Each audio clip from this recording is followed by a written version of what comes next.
చంద్రబాబు నాయుడు గారి నేతృత్వంలో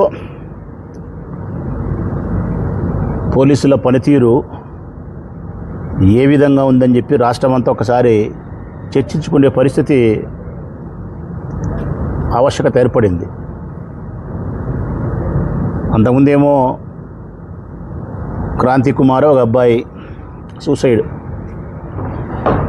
సిఐ నాగరాజు పైన పోలీసుల పైనే వేధిస్తున్నాడని చెప్పి ఒక వీడియో తీసి మన ముందరనే గులికలు వేసుకొని ఆత్మహత్య చేసుకున్నాడు. అందరం చూసినాం. ఈ మధ్యనే అది కథ ముగిసిపోగతలికే నిన్న కృష్ణలంకలో సాయి కృష్ణ అదొకటి. ఇంకా దాని గురించి చర్చ ముగిసిపోగతలికే ఆదోనిలో నేను ఒక ఆమెను లాకప్లోనే.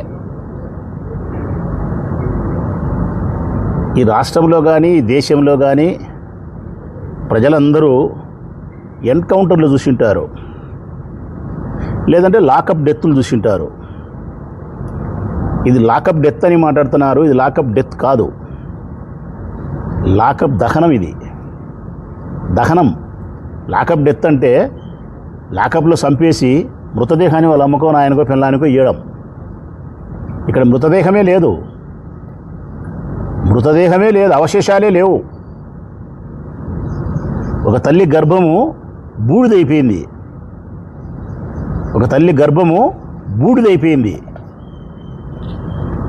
ఆ తల్లి కొడుకు యొక్క శవాన్ని అడగలే, మృతదేహాన్ని. చివరికి దయనీయమైనటువంటి సంఘటన ఏంటంటే, మరణించిన నా కొడుకు యొక్క మృతదేహాన్ని ఇయ్యని అని అడుగుతారు. ఫస్ట్ నా కొడుకుని విడిచిపెట్టండి అంటారు, నా కొడుకును సంపొద్దు అంటారు. చివరిగా నా కొడుకు మృతదేహాన్ని ఇయ్యండి అంటుంది. ఈ తల్లి నా కొడుకు బూడిద ఇయ్యండి అయ్యా అని అడుగుతుంది. నా కొడుకు బూడిద ఇయ్యండి అయ్యా, మీరు చంపి కాల్ చేసినారు, ఆ బూడిద ఇస్తే నేను అంత్యక్రియలు చేసుకుంటా అంటుంది. తల్లి గర్భం బూడిదే కదా అయినది.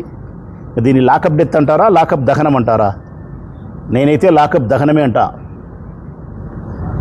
ఒక తల్లికి ఇంత గర్భశోకాన్ని కలిగించి ఇంత చిత్రహింసలు పెట్టి 15 రోజులుగా 9వ తారీఖు నుంచి 15 రోజులుగా చిత్రహింసలు పెట్టి ఒక మనిషిని చంపడానికి ఎవరిచ్చినారు వీళ్ళకి అధికారం? ఈ ప్రభుత్వానికి, పోలీసులకు. పొద్దున్న లేచినా నుంచి హోమ్ మినిస్టర్ గారు మీడియా ముందుకు వచ్చి పెద్ద పెద్ద మాటలు చెప్తుంటుంది. అమ్మ మాటలు ఎక్కువ, పని చాలా తక్కువ. ప్రజలైనా గమనించండి, 2 సంవత్సరాలైంది ఆ అమ్మ నోట్లో నుంచి పరిపాలన సంబంధించి, శాంతి భద్రతలకు సంబంధించి ఎప్పుడైనా మాట్లాడిందే? గొడ్డలి, తల్లి, చెల్లి, పులిందల ఎమ్మెల్యే, ఈ 4 పదాలు తప్ప ఏదైతే మాట్లాడిందా?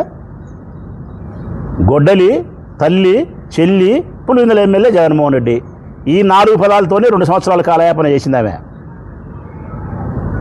మాటలు చాలా ఎక్కువ హోమ్ మినిస్టర్ గారికి, పని మాత్రం చాలా తక్కువ. ఒక్క మాట, అది కూడా చెడ్డ మాట కూడా కాదబ్బా ఆమె అన్నేది. మా అమర్నాథ్ మేకప్ మీద పెట్టిన శ్రద్ధ పరిపాలన మీద పెట్టలేదని అది ఆంతర్యం. ఒకవేళ అతను నైస్గా మాట్లాడాడో మొరటుగా మాట్లాడాడో నాకు తెలియదు, కానీ అతని ఉద్దేశం అదే. అలంకారం మీద పెట్టినటువంటి శ్రద్ధ పరిపాలన మీద పెట్టలేదే. ఎట్లయితే మన శరీరాన్ని అందంగా తీర్చిదిద్దుకుంటామో సమాజాన్ని కూడా అంత అందంగా తీర్చిదిద్దాలా అనేది దాని ఆంతర్యం. ఎంత అల్లరి చేసినారమ్మా దానికి. అతని ఫోటో పెట్టి చెప్పులతో కొట్టినారు, నానాగా మాట్లాడరు, పెద్ద పెద్ద మాటలు మాట్లాడరు. మరి ఇప్పుడు ఒక తల్లి, ఒక స్త్రీని మాట్లాడారని మీరు మాట్లాడుతున్నారు. ఈరోజు ఒక తల్లి గర్భానికి శోకం కలిగింది, ఆమె గర్భమే బూడిదయింది, ప్రశ్నిస్తోంది. మీ ప్రభుత్వం యొక్క నేతృత్వంలోనే పోలీసులు పని దరిద్రమైన పని చేసినారని చెప్పి దేశమంతా కూడేగుస్తోంది. దీనికి బాధ్యత వహించరా? పోలీసులే బాధ్యత వహిస్తారా? పోలీసుల్లో కూడా సిఐ నాగరాజు మాత్రమే బాధ్యత వహిస్తాడా? ఇంకా సిఐ కంటే కింద ఉండేవాళ్ళు, పైన ఉండేవాళ్ళు, డిఎస్పీలు, ఏసీపీలు, డీజీపీలు ఎవరు బాధ్యత వహించరా? ఎంటైర్ పోలీస్ శాఖ బాధ్యత వహించదా? ఈ పోలీస్ శాఖను నడిపించే హోమ్ మినిస్టర్ గారు బాధ్యత స్వీకరించరా? లాల్ బహదూర్ శాస్త్రి మాదిరి ఒక రైల్వే శాఖ మంత్రిగా పనిచేస్తే రైలు ప్రమాదానికి గురైతే ఆయన రాజీనామా చేసినాడు. ఇది నా బాధ్యత, నైతిక బాధ్యత అని చెప్పి. మరి నువ్వు బాధ్యత తీసుకోవమ్మా అనితమ్మా? గబ్బిలం పట్టుకొని పదవిని ఊలాడాల్సిందే తప్ప మీకు పరిపాలన మీద అవగాహన లేదు, సామర్థ్యం లేదు, పరిపాలన చేసే స్వేచ్ఛ లేదు. కేవలం రెండు నీకు తెలిసేదమ్మా. ఒకటి లోకేష్ బాబును పొగిడే భజన కార్యక్రమం, రెండు జగన్మోహన్ రెడ్డిని విమర్శించే కార్యక్రమం. ఆడపిల్లల మీద జరిగే అఘాయిత్యాలు నీకు కనిపించవు. మానభంగాలు, హత్యలు, యాసిడ్ దాడులు,